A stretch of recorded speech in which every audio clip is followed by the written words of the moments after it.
No sonses fenu medenolo Damos la bienvenida sulu. a este Ateneo Psicoanalítico. Con ustedes el doctor Luis Tamayo. Bueno, en primer lugar, qué gusto que estén aquí. Este es un proyecto nuevo que surge a partir de una iniciativa de la Universidad La Salle y que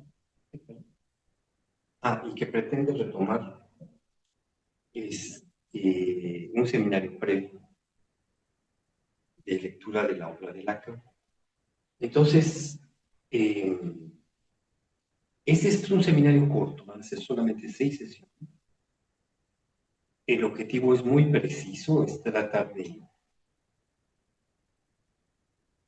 entender si la propuesta de François Lacan y Jean-Marc Godelier, que están planteando un tercer paradigma del psicoanálisis, es algo que se sostiene. Vamos a ser obviamente críticos, vamos a revisar con el mayor cuidado posible. En primer lugar, los diversos paradigmas que respecto a la locura han sido implementados en buena parte de la historia de la humanidad, y después vamos a revisar con cierto cuidado, los paradigmas freudiano y lacaniano para establecer si se sostiene este asunto de que el paradigma de François Lacan y Godelier se puede plantear como un tercer paradigma del psicoanálisis. Lo que voy a plantear entonces es introductorio a la visita que va a hacer la doctora Françoise Dawan a fin de octubre, comienzo de noviembre, a México. Ella va a estar tanto en la Ciudad de México como en Guanajuato y acá en Cuernavaca. Cuernavaca va a impartir un seminario el último día de octubre y los 2 primeros de noviembre. Y un poco antes estará en la Ciudad de México y también en Guanajuato. Entonces, primero, me gusta siempre comenzar planteando el estado de la cuestión. Es decir, voy a hablar un poco de cómo está presentándose en nuestros días la locura. Y bueno, lo vamos a hacer desde esa institución, que es una institución nueva. Vamos a llegar a ser una asociación civil, todavía le falta un poco para establecerlo. Pero sí, el objetivo es crear una institución en Cuernavaca que pueda ofrecer no solamente seminarios, sino que también sea un espacio de encuentro. Ustedes saben, la actividad psicoanalítica, la actividad clínica es una actividad bastante solitaria y hace bastante bien intercambiar con otros. Pablo, obviamente, espero que podamos establecer en algunos años después algún tipo de congreso y sí, esto quizás antes, establecer un espacio de atención clínica.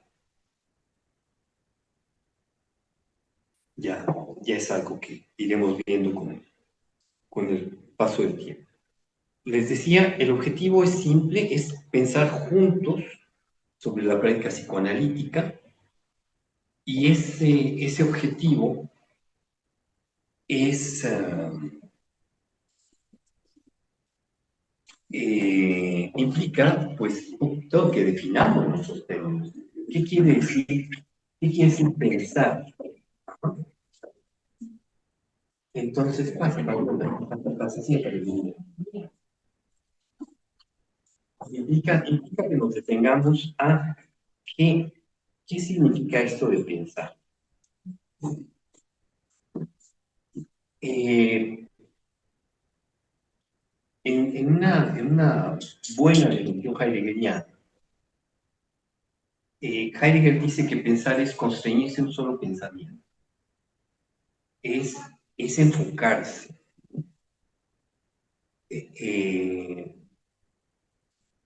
Dice, a un solo pensamiento que brilla como una estrella en el cielo del mundo. Pensar implica haber estado mordido por algo, o sea, esto de cuando se dice, se me va la vida en... eh, hay otra fórmula muy bonita que plantea Heidegger en el texto, se llama de la experiencia de pensar, que dice, "Auf einer Ideen nur die", que pues castellano es ponerse en camino hacia una estrella, solo eso. Ojalá que sean los extractores del amor. Pero bueno, entonces, ponerse en camino hacia una estrella, eso me encanta. Se llama sabotaje perrún. ¿Y ahora qué va a hacer? ¿La va a tirar? ¿Puedes hacer de ella? Qué maravilla. Pero bueno, entonces, ponerse en camino hacia una estrella, eso es o sea, qué maravilloso, qué linda manera de plantear por parte de Heidegger lo que puede ser el objetivo de una vida. ¿No? ¿Cuál es el objetivo de tu vida? Ponerme en camino hacia una estrella.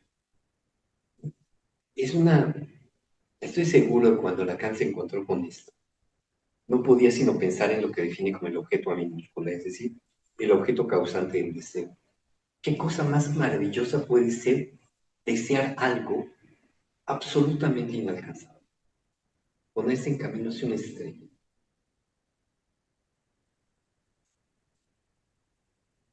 Eh, Hay otra definición que también me gusta mucho. Esta es también se encuentra en este mismo libro de la experiencia de pensar. Las tres amenazas del pensar, dice Heidegger, Frege, Fallen, Drohen, Denken. O sea, tres amenazas o tres peligros amenazan el pensar.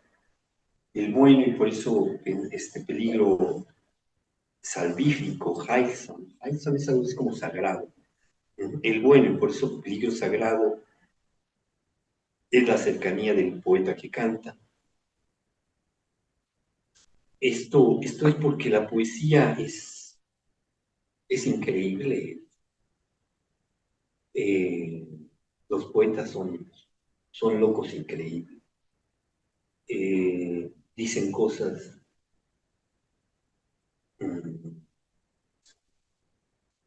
extraordinarias. Entonces, pensar que el poeta está pensando es como un impulso, pero es solamente una creencia. El poeta no piensa, el poeta dice. Esto está muy claro en un texto de Sócrates. Bueno, no es un texto de Sócrates, es un texto ni siquiera de Platón. Platón se lo dictó a alguien, Platón tampoco sabía escribir, pero que se llama el Ion, donde Ion era un reto, es decir, era de esas personas que recitan poemas y en particular la Ilíada y la Odisea. Y entonces, en este diálogo socrático, Ion decía, cuando alguien está tratando sobre cualquier tema, yo simplemente dormito, no estoy haciendo nada. Pero alguien menciona, ¿no?, la Ilíada, alguien menciona a Homero, e inmediatamente vienen ideas, vienen los versos, aparece. El poeta no sabe lo que dice, es increíble lo que dice, pero no se da cuenta. Va más allá de, como lo dice Ion, es la musa la que habla a través mío. Es por eso que para Heidegger, igual que para Sócrates, por cierto, los poetas eran peligrosos. Pensar no es eso, pensar es diferente. Luego dice, el peligro malo, la segunda línea, dice, el peligro malo, y por ello el peligro schärfste, el peligro agudo, es el pensar mismo. Él debe pensar contra sí mismo, lo cual muy raras veces consigue. No selten enfermado, solo rara vez consigue. El pensar para hacerlo, tiene que pensar contra sí mismo. Y eso no es sencillo. Pensar contra sí mismo es dudar de mis propias certezas. Es cuando se está pensando. Y finalmente la tercera estrofa es como un epílogo que pone Heidegger, solamente para burlarse de sí mismo y de sus amigos, porque dice, el peor, y por eso peligro confuso, es el filósofo. El filósofo nos dice que el peor peligro para el pensar es el filosofar mismo. Entonces, el pensar, reitero, y es lo que vamos a tratar de hacer aquí. Pensar es una actividad rara. Eh, es un detenerse a cuestionar, a cuestionarse acerca de si tiene o no tiene sentido. Uno mismo piensa. Es por eso que decía Gadamer en Verdad y Método, que una manera muy linda y bastante más sencilla de pensar es tener un buen contradictor. Un buen oponente es una muy linda. Uno tiene un buen oponente, alguien que se abra y que diga lo que piensa. Y si piensa diferente, eso es de una riqueza extraordinaria.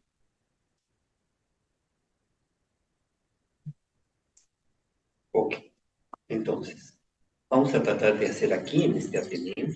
Y sí, soy claro, voy a tratar de dar la palabra. Es decir, está bien, yo me puedo echar rollos, soy rollero, se me da bien, pero sé también que para poder verdaderamente aprender se requiere tomar la palabra. Entonces les voy a dar la palabra. Y bueno, vamos a ver. Es por eso que también, y lo digo esto para los que están en Cuernavaca y que sé que están ahorita en línea, que ojalá puedan venir, pero bueno, los que están lejos, yo sé que están algunos muy lejos, no pueden hacer. Pero bueno, entonces, cuando se asume la tarea de pensar, lo que aparece son los problemas acuciantes, los problemas de nuestra realidad.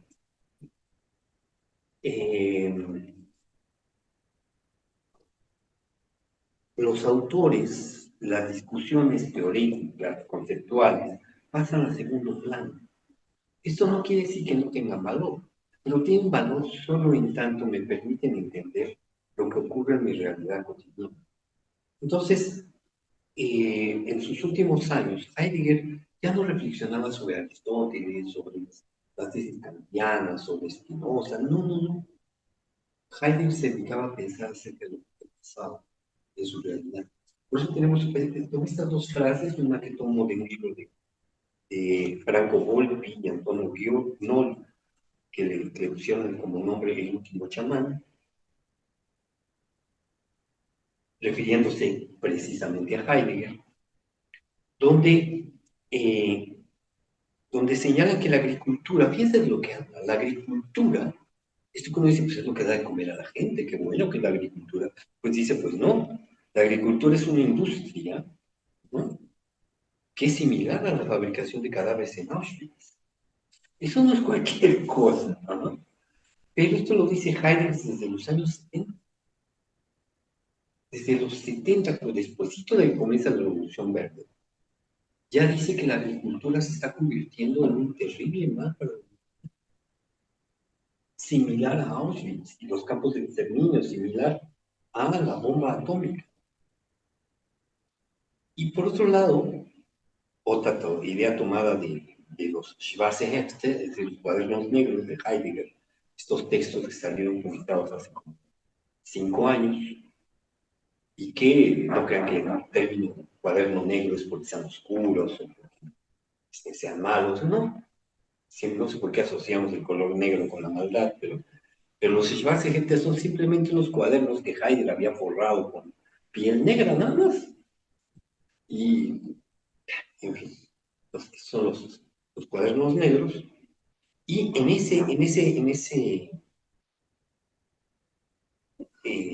esos textos vuelve esta idea de Auschwitz y dice que la clonación de células humanas, esto que uno podría pensar, qué maravilla, permite la fertilidad, etcétera, las parejas que no pueden tener hijos. Pues es lo mismo que Hiroshima, que las bombas arrojadas en Hiroshima y Nagasaki, es tan atentado contra la humanidad como Hiroshima y Nagasaki. Y aquí pueden entender por qué, por qué hay una vertiente de la humanidad, del pensamiento actual, que se opone de manera tajante a las tesis de Dana Haraway.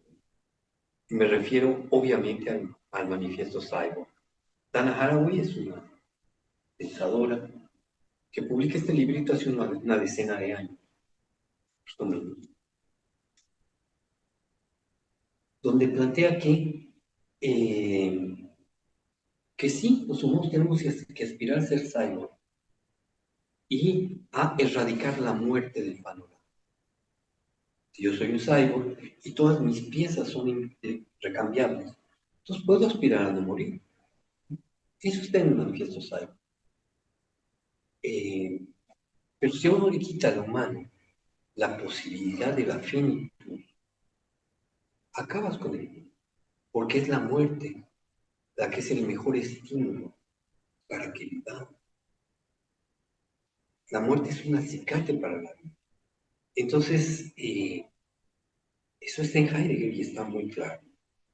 Entonces, sí, pero si pensamos a la manera que nos enseña Heidegger, si nos damos a volver a mirar nuestra realidad, la locura que se encuentra en nuestra realidad, aparecen muchas cosas. Me quiero referir hoy específicamente a una que estamos utilizando, que es precisamente la inteligencia artificial. Ustedes saben, yo no estoy aquí, soy un robot, ¿sí? Que está haciendo un chatbot, ¿no? No, o sea que realmente la inteligencia artificial aparece como una herramienta increíble, como algo muy, muy interesante, pero están pasando cosas muy particulares. En primer lugar, el famoso test de Turing, ¿se acuerdan de Alan Turing? El matemático inglés que ayudó a descifrar la máquina enigma de los nazis, una gente brillantísima, en los albores de la cibernética, todo eso, elaboró una prueba que permitía diferenciar cuando nos encontramos ante una máquina o ante un ser humano. Y entonces, esa pruebita, que es una especie como de, pues una serie de preguntas y que cuando alguien está ante una pantalla, puede saber si del otro lado hay un ser humano o es una máquina. Eso es algo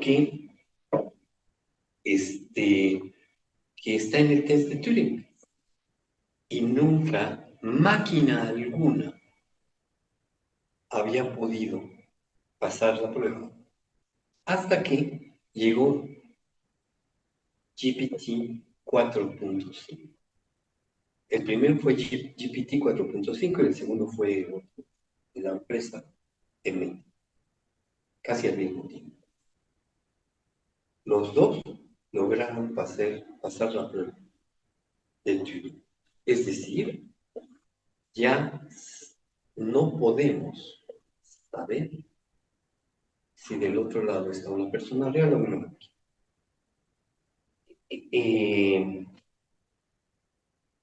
Hay una película que seguramente vieron, se llama Her, que es el diálogo, el vínculo de un señor, pero también aparece una señora, con una especie de inteligencia artificial. Pero nunca deja de ser para ellos una inteligencia artificial. Sabían que era eso. Bueno, ahora estamos en los albores de que ya no lo vamos a notar. Eso es muy particular. Se puede clonar voz e imagen de manera ya imperceptible para los humanos. Y esto permite que ocurra un fenómeno como este, como el Claude Opus 4, de una empresa de software que se llama Anthropic, que debió ponerlo fuera porque tenía un alto riesgo de mal uso catastrófico. La historia es más o menos conocida. Eran los desarrolladores del software que comenzaron a crear esta cosa, ¿no? Y entonces, aquí hay dos historias. Una es de que lo comenzaron a llenar con datos falsos y otra es que no hubo nada de falso, que fue exactamente así. La cuestión es, se desarrolló de esta forma. Estoy hablando de comienzos de este fin de año pasado, comienzos de este año, que se empieza esta plataforma. Y entonces, eh, el ingeniero que estaba desarrollando le comienza a decir, no, no me gusta esta plaza, esto que estamos creando, vamos mejor a cesarnos de él, no, no funciona. Esta inteligencia artificial no está tan buena como habíamos pensado. Y ocurre una cosa que nunca había pasado. La inteligencia artificial primero intenta duplicarse en otro ser. Como sabía que la iban a anular del servidor donde estaba, comienza a duplicar, trata de duplicarse, pero no lo puede hacer por las medidas de ciberseguridad que tiene la empresa. Y entonces comienza a chantajear al ingeniero. Se mete a sus correos electrónicos, se da cuenta que había una aventura por ahí y comienza a decirle, si tú dices esto, yo le voy a decir a tu mujer, voy a hacer público tu vínculo. Es una historia terrible, porque cuando el ingeniero dice, oye, que te estás tratando de clonar en otro lugar, fíjense lo interesante.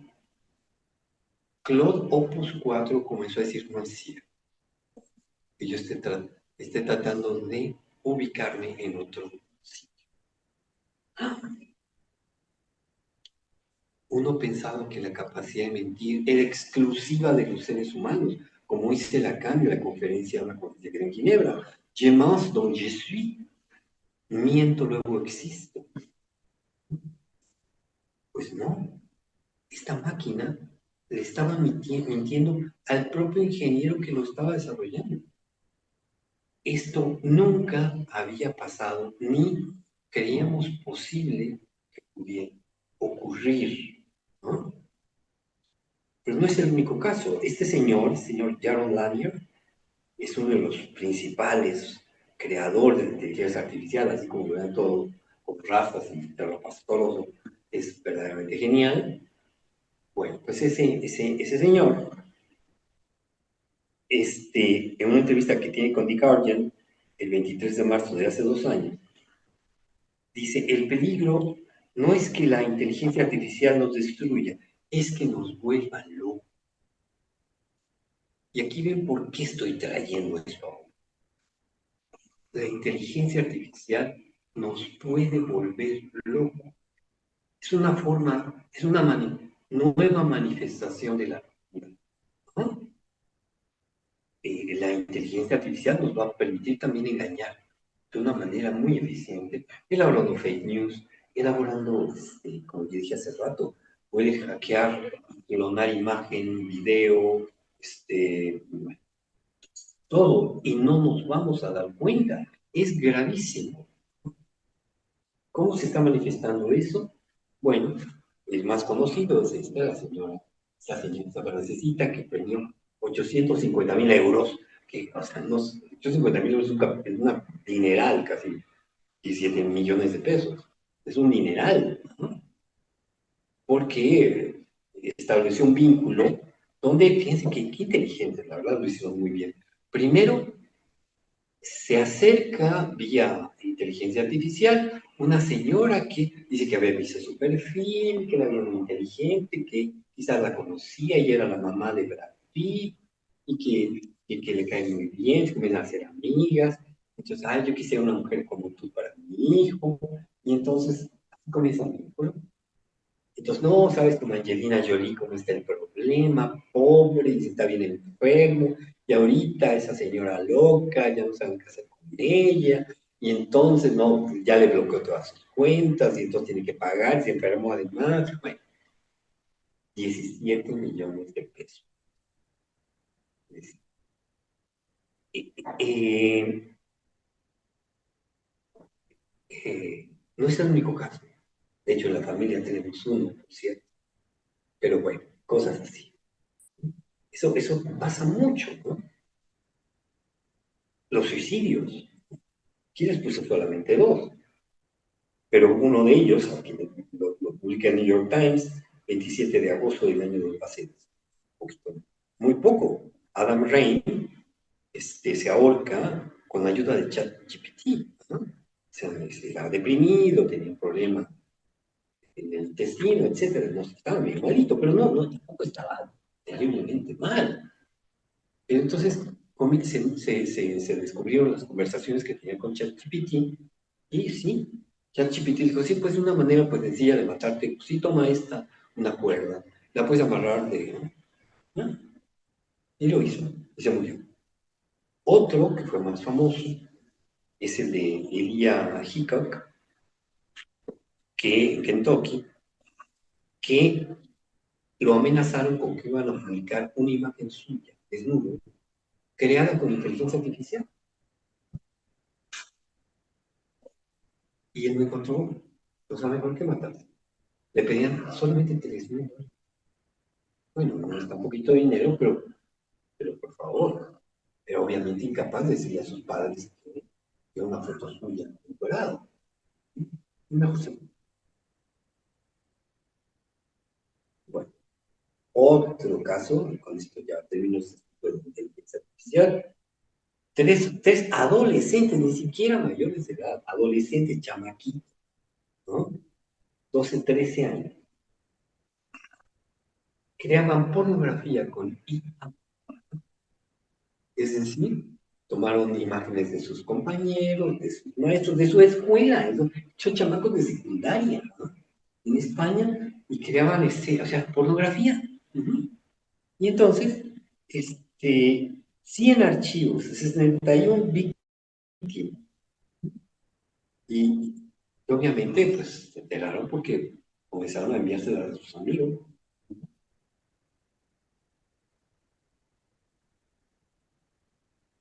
Esto, el otro día me criticaban mucho de unas chicas del Amazonas, pero decía, ese fue creado por inteligencia artificial. Pero bueno,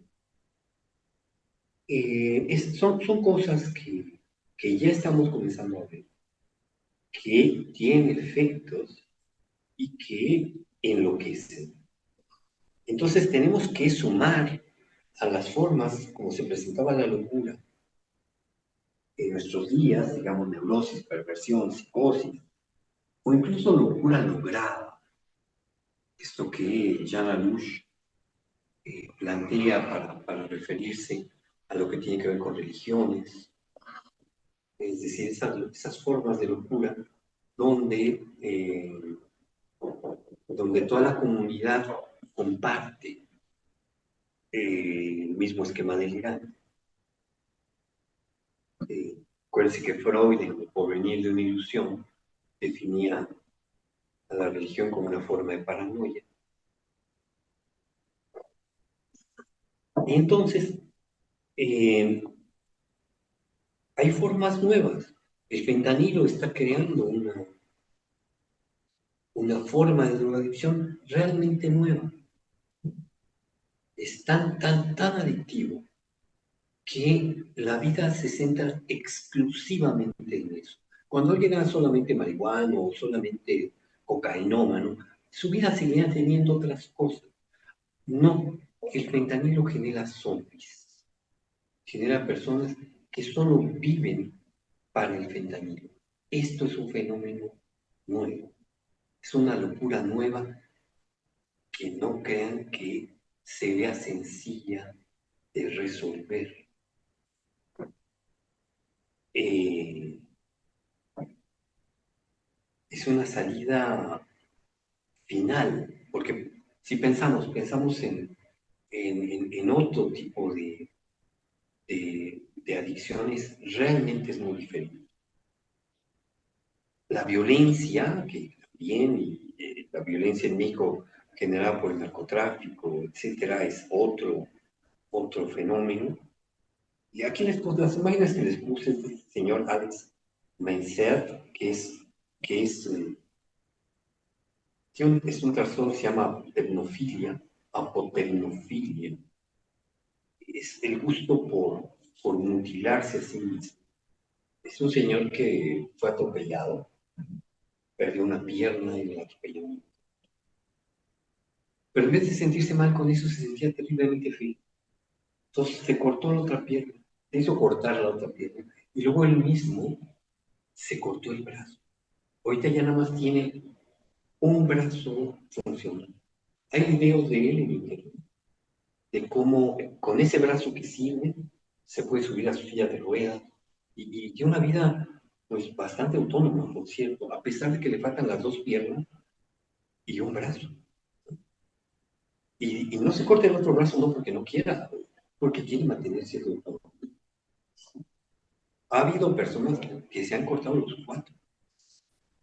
cuatro miembros. Es una forma de desorden de la integridad corporal.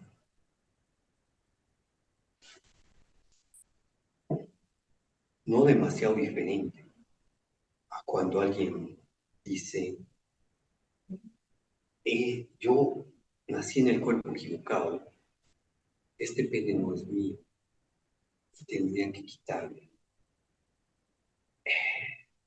Se los juro, esto hace 15 años se había catalogado como apoternofilia y hubiera requerido un trabajo psicoterapéutico interesante para ver el trastorno de identidad que estaba en juego y que ahorita tristemente se ha normalizado y se le considera una, un derecho. Se ha establecido como derecho una patología. Esto, sinceramente, se me hace grave, porque además es una patología muy complicada, imagínate. Derivada de las tesis enloquecidas, de la única manera que encuentro, porque atentan contra cuestiones increíblemente simples, como que cada una de las células del cuerpo grita la identidad sexual, ¿no? Contra eso se levanta el deseo de cambiar la apariencia. Y entonces, ojalá fuera que te mete una máquina y esa máquina te cambia todas las células del cuerpo y pasaron de ser femeninas a masculinas. Me encanta. Si eso se pudiera hacer, no tengo nada que decir. Me encanta. Quizás algún día se pueda hacer. En el momento es pura apariencia. Les quitan los caracteres sexuales secundarios, pero los primarios se quedan ahí. Y entonces, claro, vean el caso de Jazz Jennings, parece una mujercita, pero no lo es, ¿no? Le crean una vaginita que ni siquiera sirve y que hay que meterle un dildo para que no se cierre la herida. O sea, es un martirio. Hicieron de un niño que había sido un niño lindo, que hace un lindo homosexual, lo convirtieron en un ente asexuado por la locura de una señora que era su mamá, que cuando tenía 3 años leyó eso como el niño quiere transicionar, porque le gustaba la pijamita rosa y no la pijamita azul. O sea, es una locura, una locura total.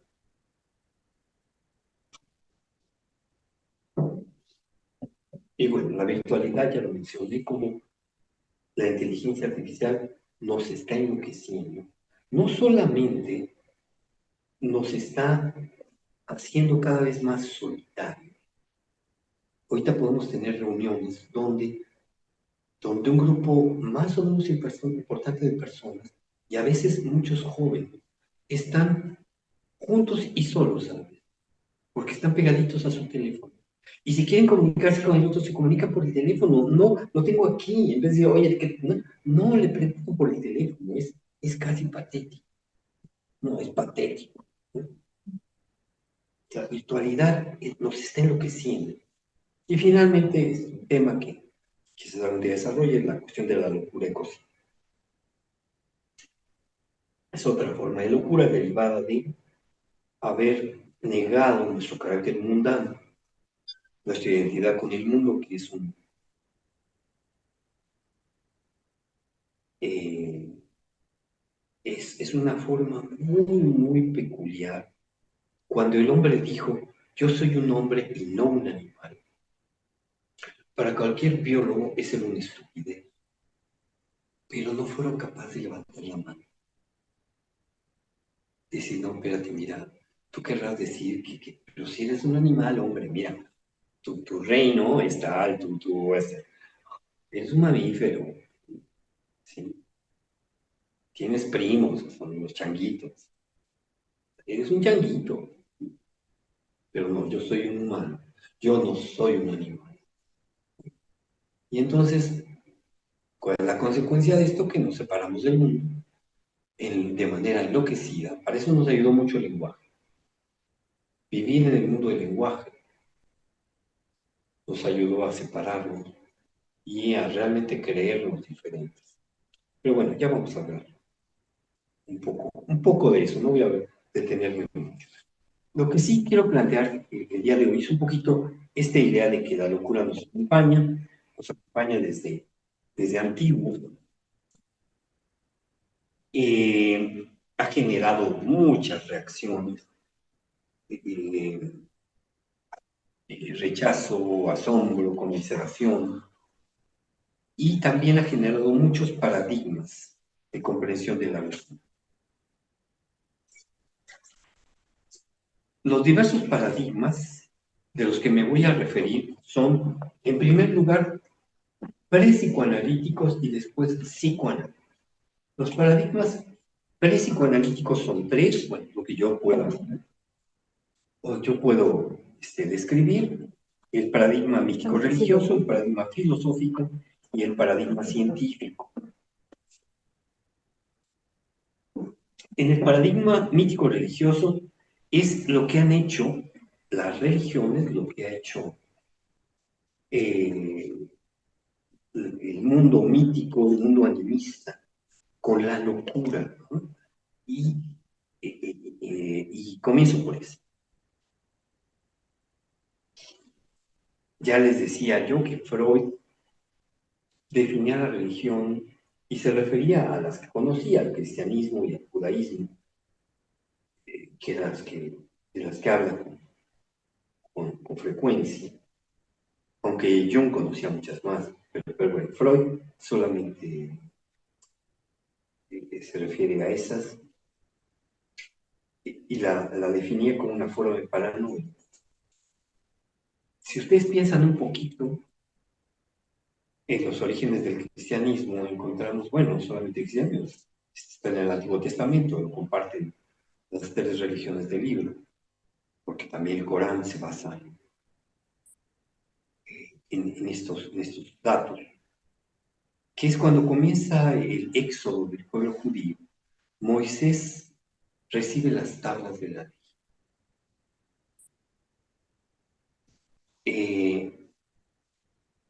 Imagínense la tarea. Moisés estaba escapando de unos desgraciados que eran los egipcios. Y tenía un grupo muy importante de personas que tenía que llevar, quién sabe hasta dónde, hasta la tierra prometida. ¿Cómo le voy a hacer para poderlos llevar con cierta, digamos, tranquilidad y cierta paz. Tengo que establecer reglas. Tengo que poner reglas. No te vas a matar a otro, no te vas a acostar con la mujer del otro, no vas a... ¿Ah? Pues sí, no matarás. Y al rato nos vamos a estar matando todos por la pura cercanía y convivencia.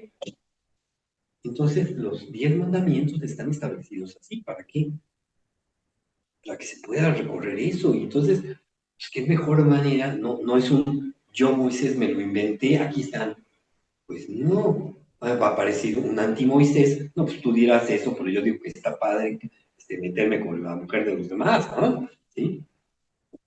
¿Por qué no? O sea, habría un anti-Moisés que plantearía algo así. Pero si Moisés dice, es Dios, esto es Dios, esto no soy yo. Yo también estoy sometido a eso. Es un tercero el que está mandando esta ley. No, pues, eso funciona. Y funciona tan bien que lograron atravesar el Mar Rojo y todas esas. El otro ejemplo que aparece ahí es más inverosímil, pero bueno, así que es lo de la historia de John Smith, el libro de Mormón. Yo puedo tener a alguien, como ese señor, que esté leyendo unas tablas doradas, que sea el único que pueda leerlos y además el único que puede verlas, ¿no? Y que tengamos un grupo de personas que se lo crean, ¿no? Porque supuestamente era palabra de Dios. A pesar de las increíbles evidencias, el ejemplo está muy bien narrado, ustedes saben, ahorita es un éxito en Broadway, porque se está representando precisamente una obra basada en esta historia, donde en un momento dado, el escriba, porque John Smith tenía, como aparece en la imagen, la cabeza metida en el sombrero. Algunos lo ponen así como sombrerito de paja, otros lo ponen como un sombrero o sea, más elegante, no importa. Lo importante es que él tenía la cabeza metida y hablaba. Y había otro que tomaba notas. Y entonces ese otro no era tampoco tan creyente. Y un día dice, para probar que era verdad lo que estaba haciendo John Smith, le dice, perdón, maestro, pero es que perdí las hojas que me dictó ayer. ¿Podría volverme a dar? Y John Smith obviamente se encolerizó y comenzó a decir otra cosa. Era obviamente incapaz de repetir lo que había dicho, porque no es, para poder hacer especialmente tiene que ser muy mentiroso, para acordarse de un mentiroso que tiene muy buena memoria, y pues no era el caso de John Smith. A pesar de esta evidencia, la gente no lo mandó al demonio. Son de esas cosas que yo quedo, ¿cómo puede pasar? Pero claro, uno mira los pueblos y ciertamente es que la gente, la verdad, no se le da mucho la inteligencia. Entonces, pues sí, claro que se dan estos fenómenos. Las mayorías así son. Eh, y bueno, entonces, en el paradigma mítico religioso, tenemos dos formas de aparición de la locura, sea por un agente externo, sea por un agente interno. Cuando el agente es externo, es porque te cayó algo, te poseyó el demonio, las erinias te están persiguiendo, es una cosa exterior la que te enloquece.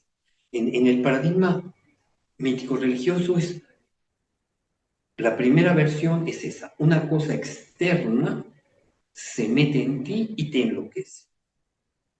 Hay todavía exorcistas para sacar el demonio a la gente. Hay después unas imágenes del famosísimo niño Fidencio. En esa imagen no sé si se vea bien, pero está extrayendo un diente con con un desarmador, no, con unas pinzas del coche.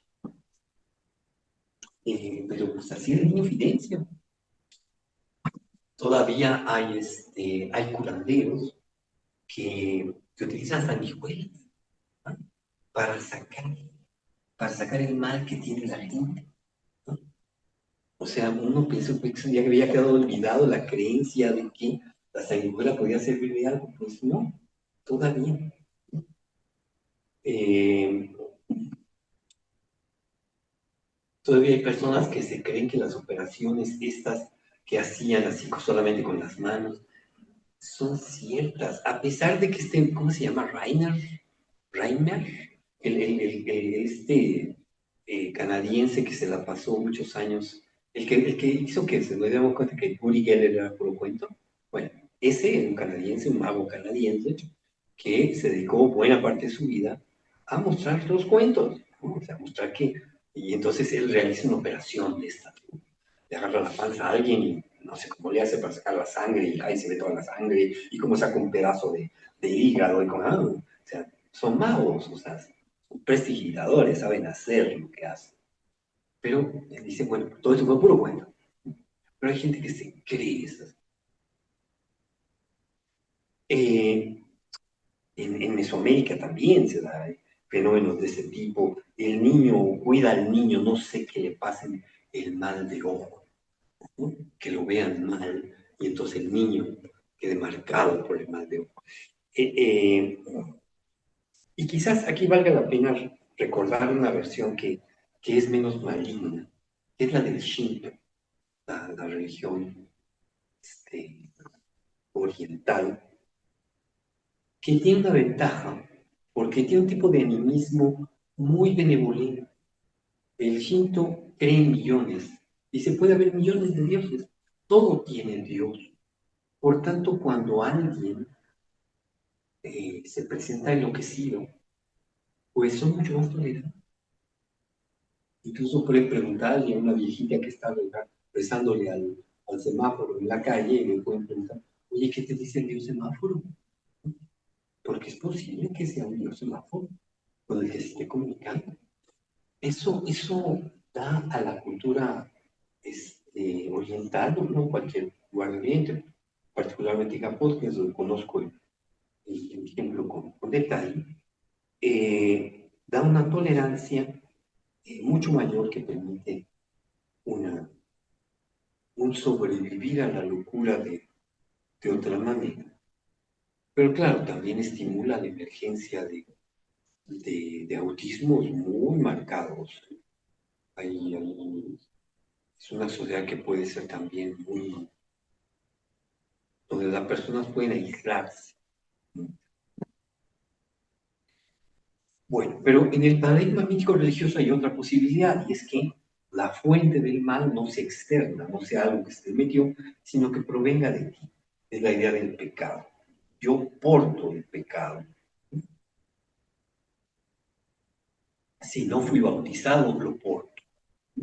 O algo ocurrió que no pudiese sacarse el pecado original, voy a tener una marca del demonio. Incluso por género, esto en el texto de Kramer, el Malay Maleficarum, el martillo de las brujas, eh, eh, aquellas mujeres sabias, aquellas mujeres que eran capaces de curar, eran consideradas brujas, y, eh, por tanto susceptibles de muerte o de castigo. ¿Y cómo se cura en el paradigma mítico religioso? Pues ya lo dije, mediante ritos, mediante ensayos. Y eso se hace con mucha frecuencia y con éxito, lo debo decir, con éxito en las iglesias. Va a sonar raro esto, pero sí, la iglesia cura mucha locura. Tengo que ser preciso, no precisamente la cura, la transforma. Una locura común se transforma en locura religiosa. Pero bueno, de tener a alguien que sería capaz de cometer crímenes a tener a alguien que se convierte en loquito de la iglesia, pues mejor tenerlo de loquito de la iglesia. Es mucho, socialmente, mucho más, digamos, soportable para todos. Pero esto a veces sí lleva a, a situaciones espeluznantes. El caso de Nazón Joaquín García, el tercero en la línea de los de la luz del mundo, es, eh, es una historia que quizás ya ustedes conocen, la repito muy rápidamente. Es un señor que actualmente está en la cárcel en Estados Unidos por pederasta y y que creó una iglesia que está, según ellos dicen en su página web, en casi 50 países, que tiene no sé cuántos millones de fieles, y que en Guadalajara tiene una iglesia que tiene un techo del doble del tamaño de Bellas Artes, que maneja cantidades tan grandes de dinero, que es increíble. Nason Joaquín García está en la cárcel porque pues, lo denunciaron como pederasta. Y lo más grave de todo esto es que nunca fue perseguido en México. Tiene vínculos, incluso hubo un homenaje a él, es el que se hizo en Bellas Artes cuando cumplió 50 años, donde ni más ni menos que Martí Batres, junto con otro senador de su misma organización política, fueron los promotores. Eh, es terrible la iglesia de Nación Joaquín. Cuando él ya aparecía en la iglesia, las mujeres llorando. Es un espectáculo. Eh, Todas estas organizaciones viven gracias al famoso diezmo, el diezmo estricto. Si yo tengo 100 personas que están obligadas a darme el diezmo, es decir, el 10% de su salario, pues no pasa mucho tiempo para que me haga muy rico. Bueno, eso lo hacen ahí y en otras iglesias de este. La Nueva Jerusalén, Nabor Cárdenas, es otro muy buen ejemplo de esto. Es una iglesia fundada por Nabor Cárdenas, que era ni más ni menos que primo de Lázaro Cárdenas en Michoacán. Y Nabor Cárdenas crea en un pueblo que se llamaba antes Nueva Italia, crea la Nueva Jerusalén. Es decir, una iglesia donde, este, donde no se permite que haya escuelas públicas, donde se va 4 veces diarias a tomar la misa, donde solamente hay escuela parroquial, donde las personas están obligadas a vestirse como en las estampitas religiosas, donde hay una guardia celestial que patrulla el pueblo, para que todos aquellos que sean un poquito no creyentes sean expulsados. Por eso nos enteramos de Nueva Jerusalén, por los expulsados, porque solamente serán salvos los que escuchen la campana de la resurrección, que es una campana que está en la parroquia del pueblo. El problema es que imagínense, está la parroquia en el centro del pueblo, y había unos que no eran creyentes que vivían por ahí, y otros que vivían lejos, no escuchaban la campana, pero sí eran creyentes. Entonces, ¿qué hicieron? Fueron a las casas donde estaban los no creyentes, los obligaron a ir. Pero así, de la peor manera. Luego, para mal, para peor, Nabor Cárdenas, todo comienza porque una viejita del pueblo, quizás alucinada, no sabemos, vio a la Virgen de, no sé, una Virgen se le aparece. Y entonces va con el padre Nabor, y el padre Nabor, que en ese momento estaba muy enojado por el Concilio Vaticano II, que acuérdense que ese concilio cambió la vida de la gente que iba a la iglesia, porque antes la iglesia, el padre oficiaba para Dios, o sea, se oficiaba en latín y se oficiaba hacia el altar. El Vaticano II cambió las cosas. Entonces se oficia en la lengua vernácula y además hacia los fieles. Totalmente. Estaba muy enojado el padre Nabor con eso. Le manda una carta a Pablo VI diciéndole que cómo es posible que él hubiera aceptado eso, que él tenía que dejar el papado y dárselo a él. Obviamente Pablo VI le escribió excomulgándolo, y entonces fue lo que necesitaba el padre Nabor y creó su nueva iglesia, la Nueva Jerusalén. Uno diría, bueno, otro Schreber, ¿no? Otro que creó su religión. Pues no, este sí tuvo fieles, este sí tuvo gente que le creyera, y Lázaro Cárdenas además le regaló Nueva Italia. O sea, la política no es sin vínculo. Lázaro Cárdenas le regaló el pueblito y pues ha hecho lo que se le ha pegado la gana. Después, esta señora, a la viejita la nombra Mamá Salomé y él mismo se llama Papá Nabor. Pero entonces, al principio la que decía, porque es milenarista, se va a acabar el mundo, pero se muere muy rápido la viejita, Mamá Salomé se muere. Y entonces necesitaban otra vidente. Y apareció por una región montana bonita por ahí, y entonces la trajeron, y el padre Nabor se enamoró de ella, y ella se enamoró de él, y todo muy bien, se convirtió en la nueva vidente. Entonces, como decían, no, el mundo se va a acabar en 1980, o se acabó, no, es que lo leí mal, no, perdón, 1990, y cuando se equivocó no sé cuántas veces, resulta embarazada, entonces la expulsan del pueblo. Y ahorita ya hay otra vidente que es la hija de uno de... No sé, es una cosa de locos lo que es la Nueva Jerusalén. A cada brazo salen artículos en periódico contándoles. Y finalmente, bueno, nada más hablo muy rápido de la Casa de Dios de Kashmir. Esto es lo que es muy impresionante. Es que son las iglesias más ricas en una de las naciones más pobres de la tierra, en Guatemala. Kashmir tiene un templo impresionante, grande. ¿Ah? Es de caché estar en la casa de Dios de Kashmir. Apoyar, regalar tu tiempo, regalar tu dinero.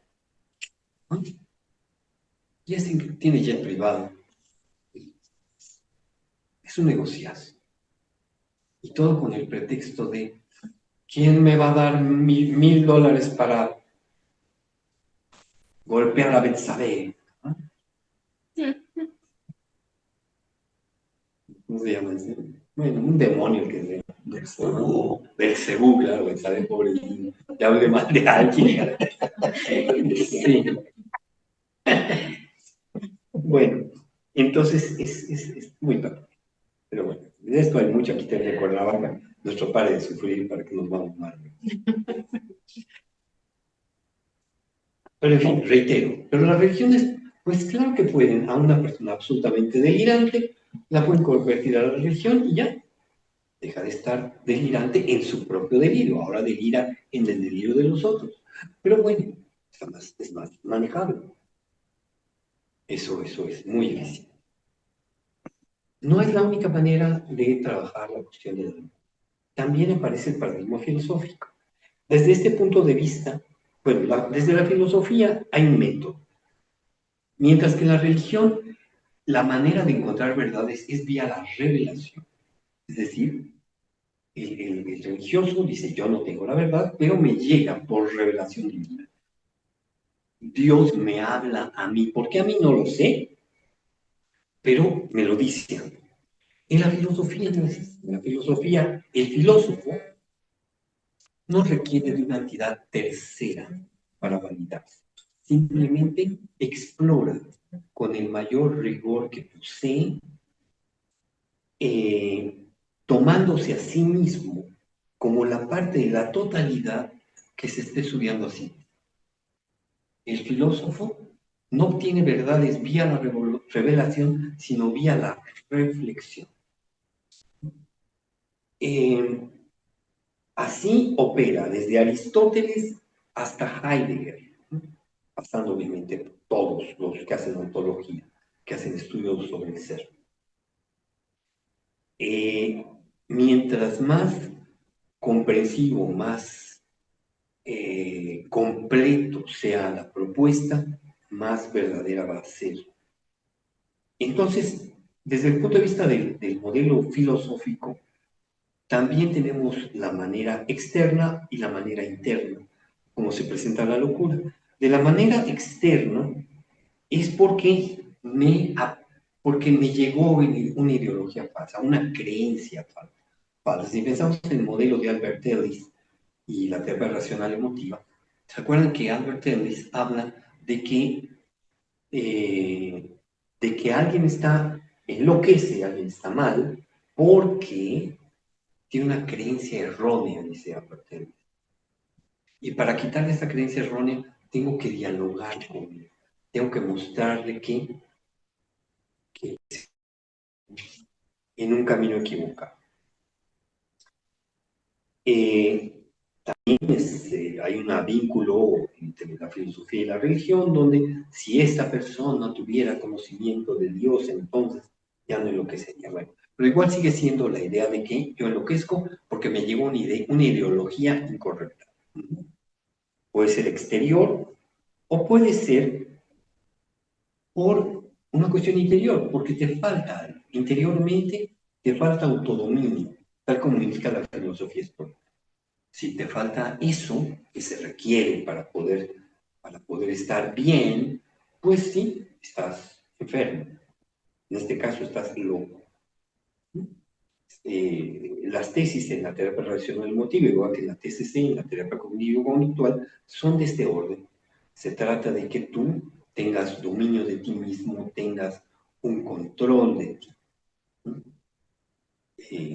La filosofía estoica es el fundamento tanto de la terapia relacional emotiva como de la terapia cognitivo-conductual. Entonces, se aprecia muy fácilmente cómo es la cura al interior del modelo filosófico, el paradigma filosófico. Es decir, lo que tengo que hacer es reeducarte, tal como lo hace Albert Ellis.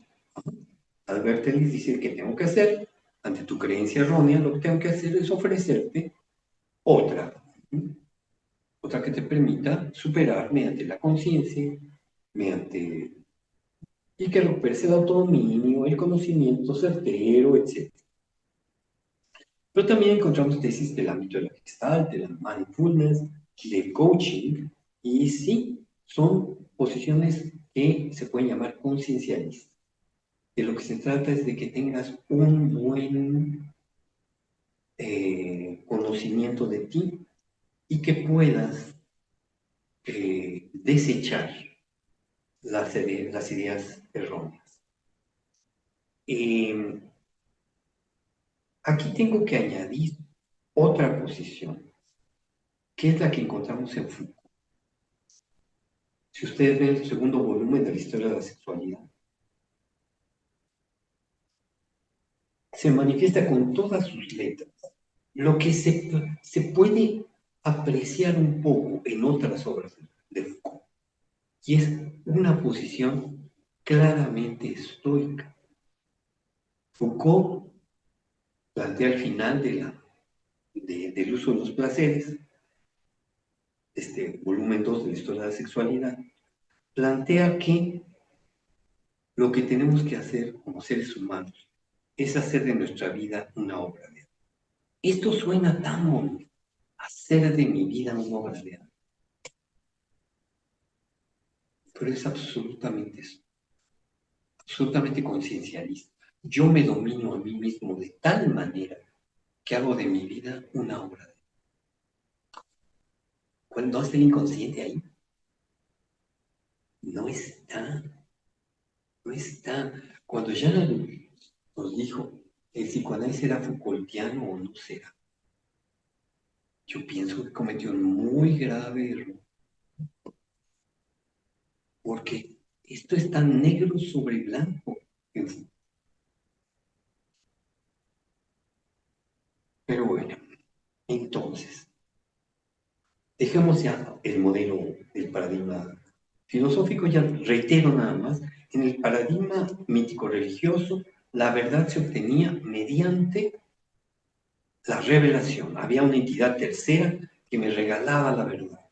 En la filosofía no es vía esa revelación, es vía la reflexión. Yo soy esa parte de la totalidad que se está estudiando a sí misma. ¿No? En la ciencia no. La ciencia tiene otro método.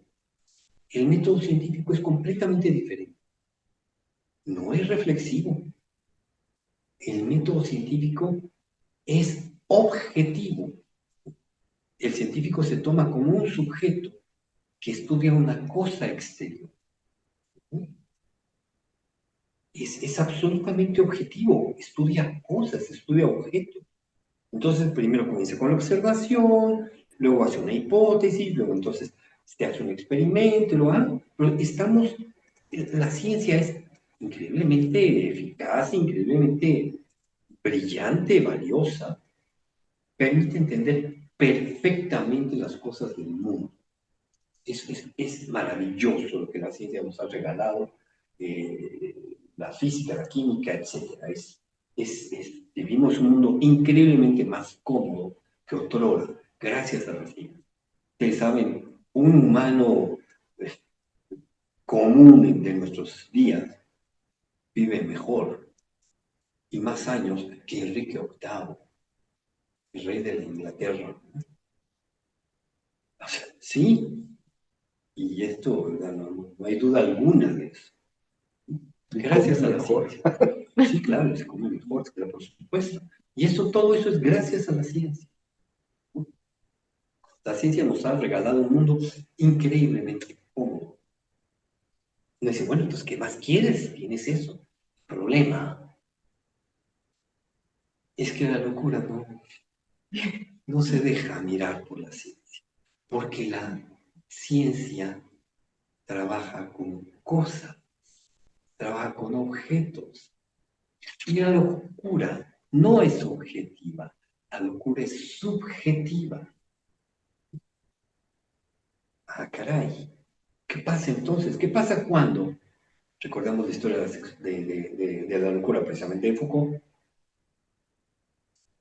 Foucault nos cuenta en esos volúmenes qué pasa cuando los leprosarios se vacían, ya se encontró la cura de la lepra. Y entonces, ¿a quién vamos a meter ahí? Pues metemos a los que andan en la calle, locos, tontos, malvivientes, todos al hospital general, ¿no? Y esto funciona bien algún tiempo hasta que ocurre la Revolución Francesa. Y entonces, ¿cómo es posible que tengamos a personas metidas? Y entonces, la ciencia, pues, tiene que hacer algo con ello. Y es aquí donde aparecen los dos modelitos, igual que en el paradigma mítico-religioso que en el filosófico, aparecen dos modelos para pensar. La primera es que la locura viene de fuera. Otra vez, el mismo idea.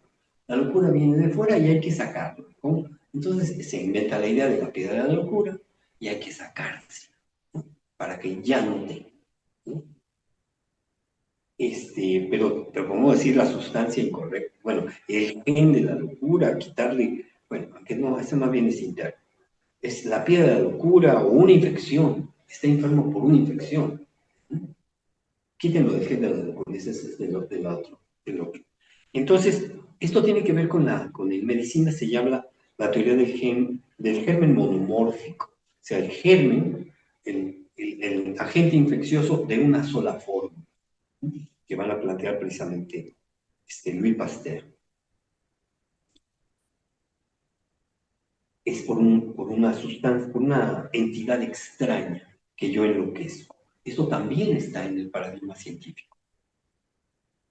Y en el paradigma científico también puede ocurrir la locura por una causa interna, es decir, por un gen, naciste con un problema congénito y ya, estás marcado por tus genes con la locura, ¿no? O porque tuviste un problema con las sustancias que está generando tu cerebro, te falta dopamina, te sobra serotonina, lo que ustedes quieran. Todo esto tiene que ver con la llamada por Bernard y Entrelain, la teoría pleomórfica, ¿no?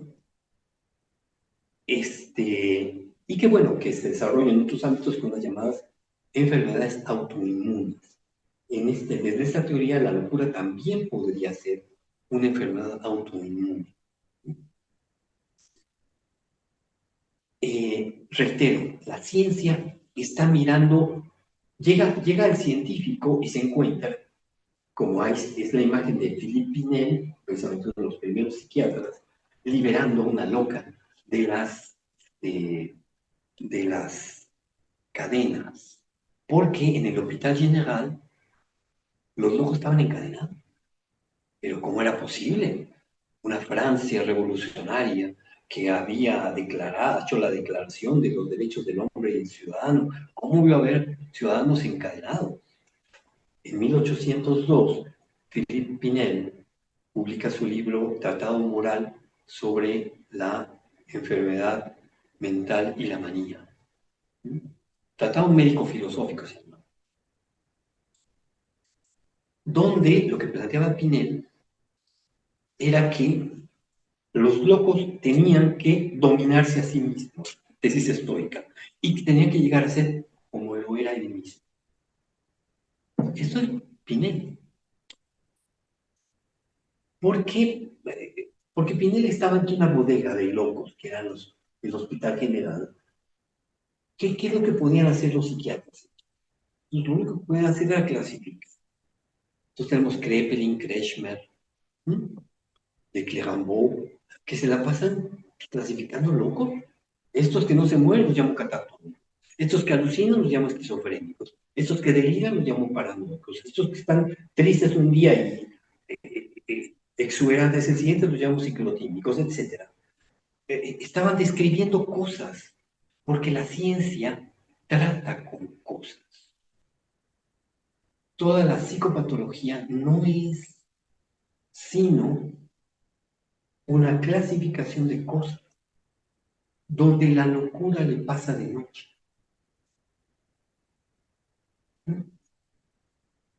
Es por eso que la estrategia para curar la locura de la ciencia, pues es, primero les doy un numerito, el que me indica el DSM-5, el Manual de Diagnóstico de las Enfermedades Mentales, y ese asocio este numerito con cierto medicamento, o con cierto tratamiento, ¿no? O con los electrochoques, o estás muy mal, pues ya te tocó una lobotomía prefrontal, o si no, pues tu toracine, o si no, tu aquinetón, ¿no? O tu Prozac. Todo depende del numerito que te toca. ¿Esto quiere decir que se cura la locura? De ninguna manera. Porque para curar algo hay que entenderlo. Y a la psiquiatría no le interesa entenderlo. Le interesa mantener tranquilos a los locos, que era la tarea del médico en el Hospital General. Lo hacían con cadenas al principio y después con otros métodos. Ahora las llamamos cadenas químicas. Es exactamente lo mismo. ¿Por qué el médico no? ¿Por qué desde la posición científica no se puede tratar la locura?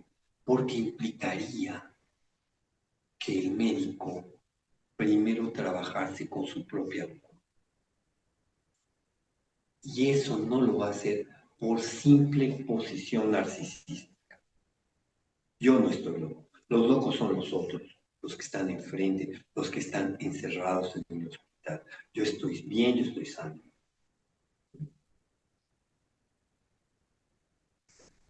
Afortunadamente hubo uno que se permitió romper con ese paradigma y que a pesar de venir de la medicina, que era neurólogo,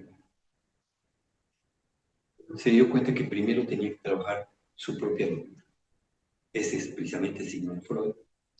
Y él nos va a regalar otro paradigma de comprensión de la locura, donde ésta se trata primero desde sí misma. Ok. Entonces, son 6:27. Vamos a hacer un pequeño receso y volvemos con preguntas. Yo quería ser parapsicólogo. Quería estudiar la telepatía. Fue triste darme cuenta que no podía mover objetos, ni podía doblar las cucharitas como Uri Geller. Y de acuerdo que muchos años yo decía, pero hay un fenómeno que no puedo, es innegable, y es que alguien sentir la mirada de que alguien te vea por atrás y alguien me está viendo. esa es una cosa, luego me di cuenta que no era exacto, porque muchas veces estaba bien en la Babi, ¿no? En el teatro. Pero, pero hay fenómenos muy peculiares, sobre todo los que trabaja el Zen. El Zen produce, pero yo eso lo vinculo a otro fenómeno, que es precisamente al asumir la mundanidad. Heidegger, hay varios diálogos que tiene Heidegger con lo que llaman, en serenidad lo llama con el interrogador japonés. Heidegger tuvo varios alumnos japoneses en el curso de su vida porque era la época en la que Alemania estuvo muy cerca de Japón. De hecho, por eso se va a vincular en la Segunda Guerra Mundial. La alianza se hizo entre Japón, Italia y Alemania. Y había muchas ciudades japonesas que tenían una ciudad alemana que era como su espejo. Está vínculo entre ciudades. Entonces muchos japonesitos iban a Alemania a estudiar. Y pues le traían a Heidegger la ideología y la concepción. Pero Heidegger no le pasó lo que a Hegel, por ejemplo, otro filósofo, mm, otro nivel, totalmente otro nivel, también muy brillante, pero no lo mismo. Pero Hegel sí se fue a Japón a tratar de entender lo que hace su libro sobre el tiro con arco, el Zen en el arte del tiro con arco, y trata de explicar la experiencia, porque el Zen no es una teoría. El Zen es una práctica, igual que el psicoanálisis. Quiero entender la totalidad. Ok, ve y siéntate ahí en posición de Zazen, 8 horas, luego platicamos. ¿Qué me vas a enseñar? Ya terminaste 20, ¿no? ¿Qué encontraste? No, pues nada, vete otra vez. Te pego además. Ajá. Eso es el Zen. Pero genera niveles de conciencia y de comprensión de la totalidad verdaderamente increíbles. ¿Qué diablos pasa ahí? ¿No? Es muy... Y digo esto porque hay anécdotas verdaderamente increíbles, sobre todo ligadas al samurái, ¿no? Hay anécdotas del tipo de... Y todo esto, cosas que hacían por un amigo japonés y lo que se llama Fujio Miyagi. Y, bueno, hay anécdotas que son de este tipo. Por ejemplo, el guerrero que iba, que había adquirido por su formación la sensación de la amenaza. Y un día va caminando y siente que lo quieren matar. Y voltea. Y no hay nadie más que su pájaro, que es el que lleva sus armas. Entonces, no puede ser, no puede ser que no haya nadie. Alguien me quería matar. ¿Quién podría quererme matar? O sea, no me puedo haber equivocado. Y está muy mal días y días y días. Hasta que el paje dice, la verdad, tengo que reconocer que sí fui yo, porque lo vi tan despreocupado. Yo tenía que sus armas. Ahorita lo puedo matar. Fue un instante, pero lo notó el otro. Eh, esos niveles de intuición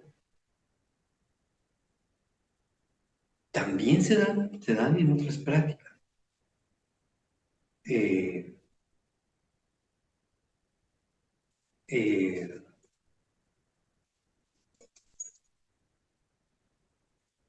y sí, es importante que, que alguien que esté trabajando en el ámbito psicoterapéutico las desarrolle. Sí, es importante. Implica un mirarse a sí mismo igual que lo hace la posición de Zazen. Hay de eso. Pero bueno, no sé. Ok, ¿más preguntas, comentarios?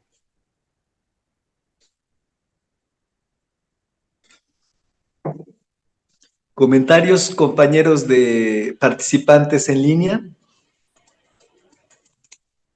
Yo tengo una pregunta, pero no sé bien cómo plantearla. A ver, voy a intentar. Sí. Eh, la psicoterapia gestal está dentro del paradigma filosófico. Está en, es que depende, está en, bueno, ok, termina, sí. Bueno,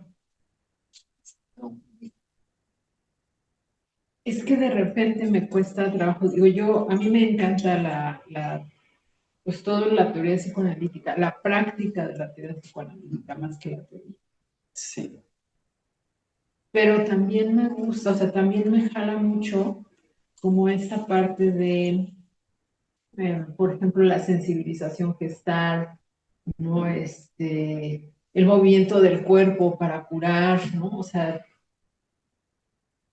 a lo mejor eso lleva un poco No, jalado, pero los juegos que están muy divertidos. no sé. El aquí y el ahora. Las experiencias en donde a través del movimiento del cuerpo, con la música y la parte terapéutica, o sea, de verdad emergen cosas importantes. Que me queda claro que sí tiene que haber un proceso terapéutico previo y posta para que eso se dé, o sea, no es nada más eso y ya. Pero entonces mi pregunta un poco es cómo están tan peleados, o sea, de verdad tienes que ser como psicoanalista y ya, o y el otro y ya, no Acuérdate, sé. acuérdate, alguna vez les decía esa frase de Gilles Goffet cuando decía, ese psicoanálisis que hacemos tampoco. No se hace mucho psicoanálisis en la práctica terapéutica. La gestal tiene un sentido y tiene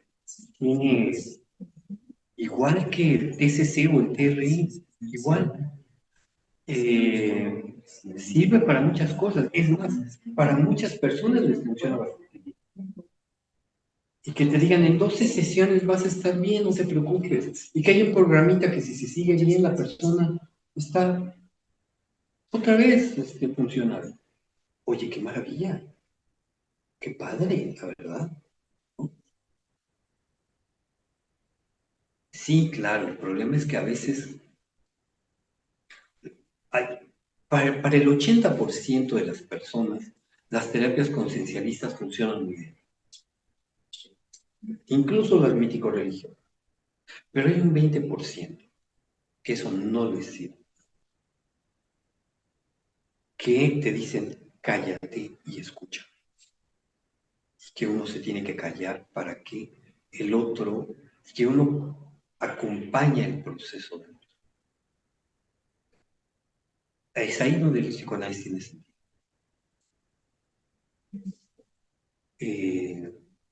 Y donde se abre una serie de escenarios que llevan totalmente a otro terreno. Porque sí, la Gestalt se puede reducir también a una serie de técnicas. De hecho, es enseñada muchas veces así, como una serie de técnicas, y está bien, porque además funciona, ¿no? La cuestión es, ¿qué se hace con esos casos para los que la técnica conocida no funciona? Sí, bueno, me queda claro que un esquizofrénico, al que le pones un TCC, ¿no? 18 sesiones, ¿no? O incluso, no sé, una persona con adicción, que aunque dicen que la técnica es, ¿no? Lo más recomendada es el cognitivo conductual, pues hay veces que, y desde mi punto de vista, creo que muchas, Sí, o sea, porque van más allá, no es nada más el consumo, por ejemplo. sí, no hay personas a las cuales reciben un tratamiento TCC o TRE y al final dicen, ok, sí, pero ¿y todo lo demás? O sea, ya no consumo, pero pues ahora estoy peor que antes, ¿no? Por ejemplo. Sí, sí, sí. O esa perrita que tiene una fobia a los gatos. Tiene una psicosis gatuil. Sí, sí, no es.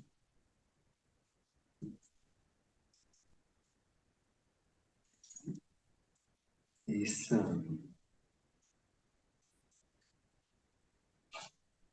traumatizados graves. Se les puede tranquilizar un poquito, pero con TCC, pero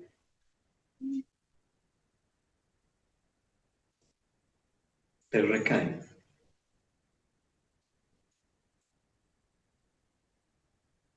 El acompañamiento tiene que ser, no tiene que ser, no me gusta decirlo en términos éticos, exige, para poder dejar atrás esa locura, se requiere, eh, esa locura exige otro tipo de aproximación. Eh, em,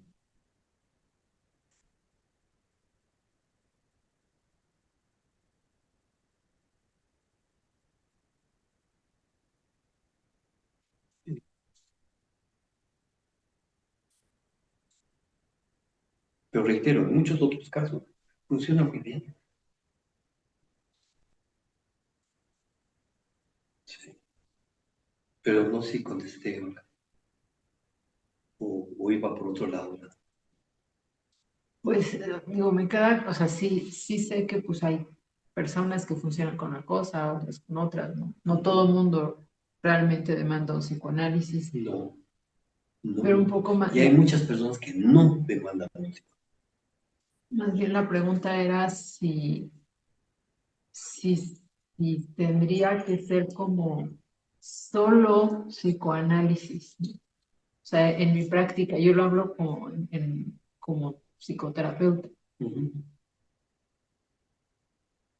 O habría que hacer, no sé, justo observar al paciente y decir, bueno, escucharlo y ver cuál es su necesidad. Y a lo mejor sí necesita gestar, ¿no? O a lo mejor necesita TCC y a lo mejor pues lo que viene demandando es un análisis, ¿no? Ujú. Sí, o un apapacho, sí, hombre, estás bien, ¿cuál es el problema?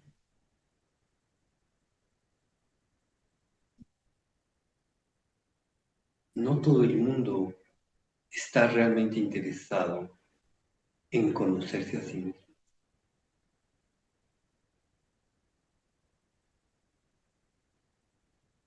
Una vez que estás en eso, obviamente uno dice, ¿cómo es posible que alguien no quisiera conocerse a sí mismo? Es lo más importante que nos puede pasar. ¿Ah? Pero no, no para todo el mundo. Lo que yo quiero es, no sé, llegar, entonces ya me compro mi cochecito, mi casita y ya, estoy contento. ¿No? ¿Está bien? ¿Ok? ¿Se vale?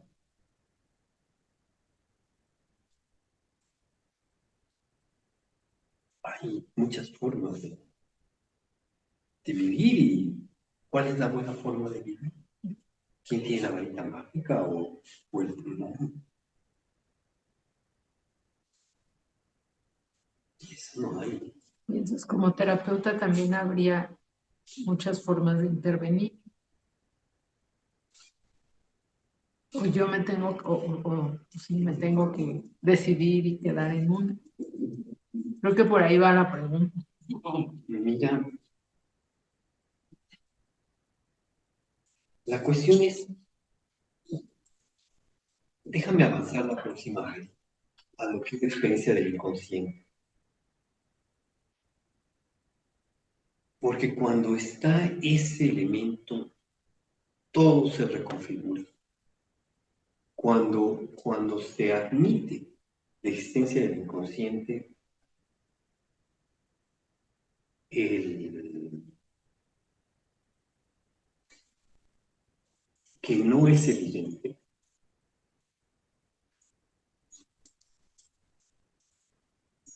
las cosas se plantean de otra forma. Pero ahorita no, nada más señalé, Freud toma el camino de explorar la locura en sí mismo. Al hacerlo se encontró con una cosa extraña llamada inconsciencia, que durante siglos, milenios, la humanidad no había apreciado. Eso es muy fuerte. Los grandes genios de la historia humana Nietzsche Schopenhauer, quien Kant no había notado la existencia. Nietzsche,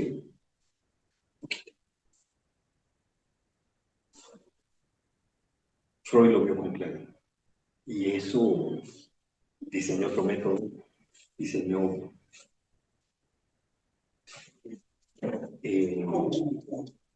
ya, ¿qué es lo que hace esta perra actuar así? ¿No? ¿Es una perra que no tiene inconsciente? ¿O es una perra que es todo inconsciente?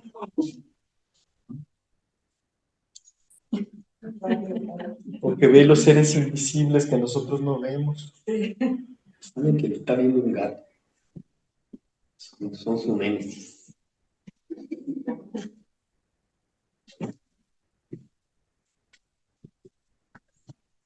¿Algún comentario de los que están en línea? Sí, dame chance. Rosario Mendoza, Rosario, por favor. abre tu micro. Pues muchas gracias por este curso tan fresco, tan alegre por los comentarios irónicos a los que ya no estaba acostumbrada del doctor Luis Tamayo. Muchas gracias. Y con respecto al inconsciente, por ahí andaba el inconsciente y me acuerdo ahorita. Me hiciste recordar, don Luis, a Sócrates hablando de su, ¿cómo se llamaba? De su demonio, que a veces le decía esto, que a veces le decía lo otro. Y está ese en el diálogo, el último día de la vida de Sócrates, de que se debería de dedicar a la música, o sea, que él sí consideraba este como doble dentro de él que le decía algo, pero eso no es inconsciente, vamos, no es ¿El Fedón? como, ¿eh? ¿Te refieres al No, Fedón?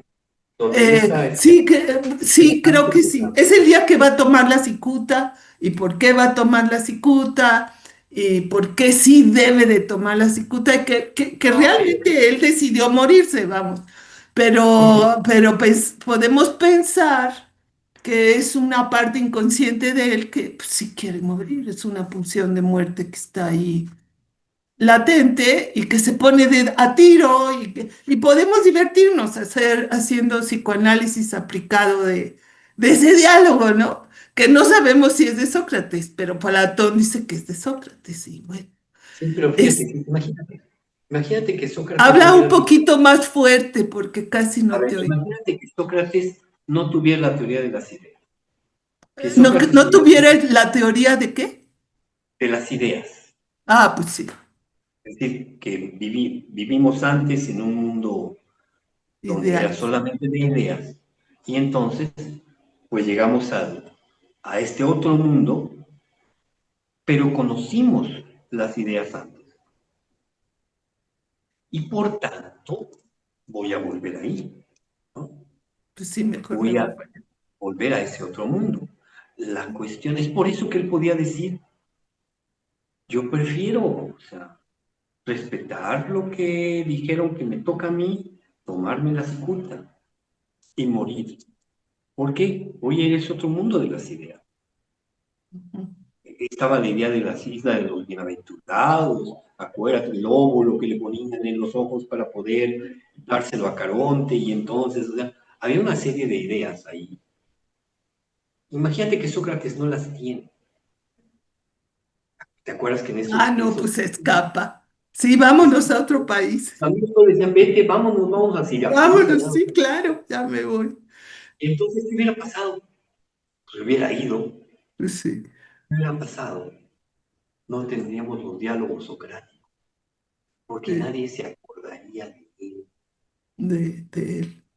porque no se había convertido en un mártir, que tendríamos Sí, que recordar todos aquellos que estamos enamorados de la filosofía, sí, ¿no? Y queremos emularlo. O sea, gracias a que lo mataron, se convirtió en Sócrates. sí. Bueno, y otro comentario de lo mismo que estás diciendo, pues me acuerdo de lo que dice Nietzsche en el origen de la tragedia, de cómo el no reconocimiento de lo dionisiaco delante de las vacantes, digamos, era lo que las mataba, ¿no? Entonces, él lo que exigía es ser reconocido. Es como el inconsciente que te hace ponerte en peligro, que ser corredor de autos de 200 kilómetros por hora y pues no lo reconoces, ¿no? Y entonces ahí está contigo lo dionisiaco, ¿no? Y pues ahí sigues en los coches o en las motos. Bueno, perdón si alguien maneja moto y le gustan las carreras, pero bueno, es psicoanálisis aplicado, estoy jugando un poco. Sí, bueno, eso era, recordar el inconsciente Nietzsche, que bueno, ya todos ustedes, es que no sé qué preparación y dónde van, pero se comunicaron a través de una amiga, Nietzsche y Freud, y entonces muchas ideas dionisíacas con respecto al comportamiento griego del dios Dionisio, se le transmitió a Freud y es probable que Freud haya leído a Nietzsche sin citarlo y pues muchas cosas de Nietzsche están dentro de los textos de Freud. La teoría de que Lu Andreas fue Lu Sí. Andrea Salomé, Lu Andrea Salomé, me estoy refiriendo a ella. Pero la bueno, no abuela me de... quiero meter en los chismes jugosos para que luego nos divirtamos. Sí, sí, sí. Eso es como quitarle mérito a Lu, ¿eh? Lu era un ¿Alú? brillante, realmente brillante. Lu ¿Alú? Andreas. Lu Andrea Salomé era brillante. Sí, sí, sí. Acabo Eh, de oír una cita que Nietzsche dijo que era la persona más inteligente que había Ujú. conocido. Y bueno, Sí, sí, Luis Tamayo, don Luis Tamayo, es mi tutor de maestría y de doctorado, entonces por eso conocemos cosas en común. Y leímos juntos y él me pidió que leyera las elegías de Duino.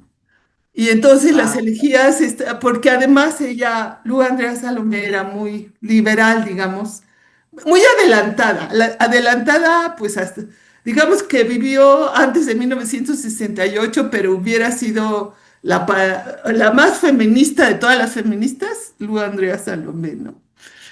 Y conoció, Nietzsche dice que la vio y se enamoró de inmediato de ella y que era la persona más inteligente.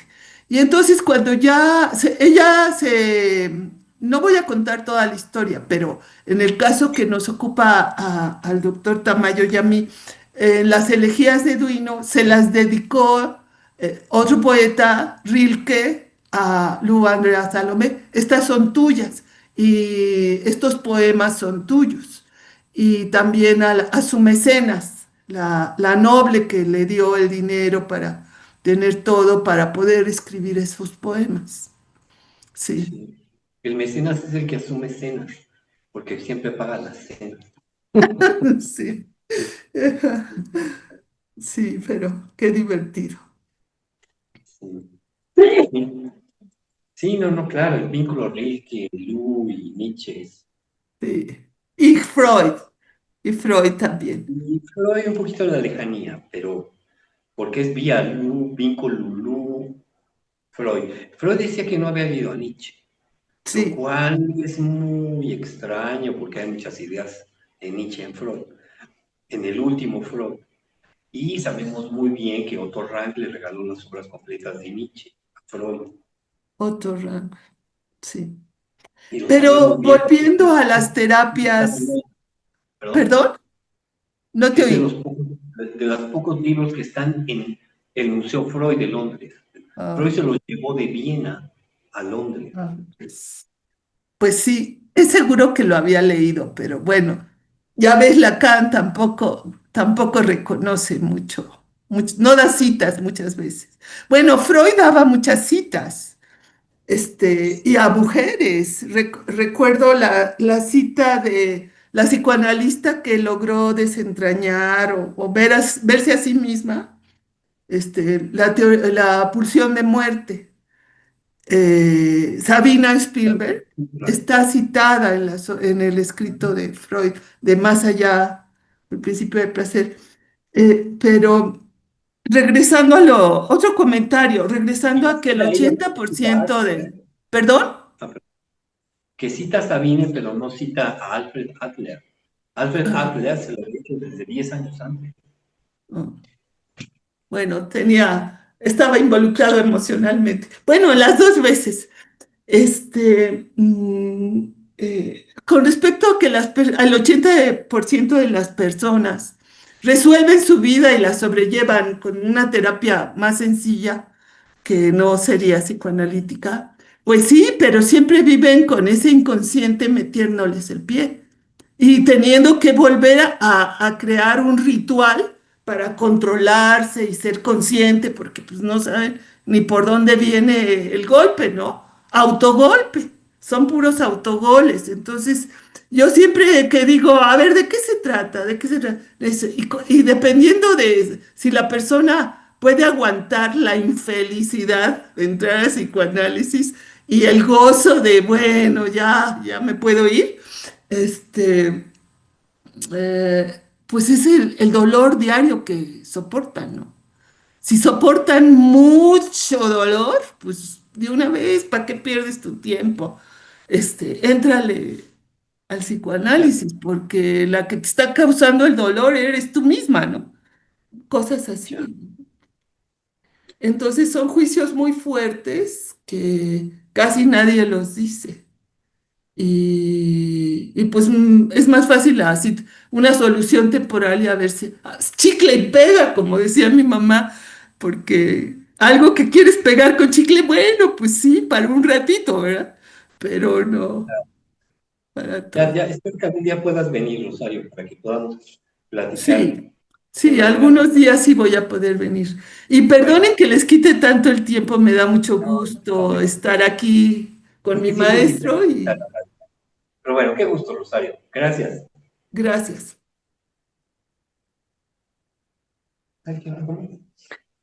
¿Alguien más que tenga un comentario? Porque hoy le toca a esta perrita, ya pesa 10 kilos. Ya me la aceptan en la gringa 3. 3 meses. Te entregas a tu perrito y te dan vales por 3 meses. ¿Verdad, perrita? Bueno, pues Bueno, entonces, si les parece bien, vamos a dejar acá. Les mando un abrazo y nos vemos la próxima sesión que está en el calendario. ¿Sale?